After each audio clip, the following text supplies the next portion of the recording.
May gusto lang akong i-share sa inyo ngayong araw regarding sa nangyari sa amin. Nagpunta kasi kami ng Masinag kasi nagpa-physical therapy kami. Kasi may schedule kami ngayong araw. Ngayon, meron kasi kami nakitang isang ali na sobrang naawa talaga kami sa kanya. As in, nakuha niya yung heart namin. Anak naman.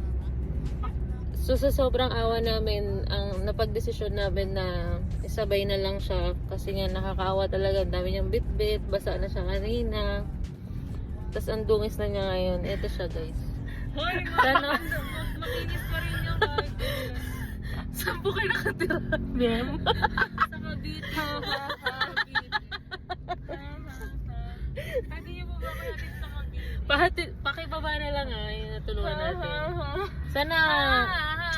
Sana natanggap, sana thankful ka sa Salamat. Kumaliwa. Sana thankful po kayo sa nagawa namin ngayong araw and Pwede po bang mangingi ng pang Jollibee?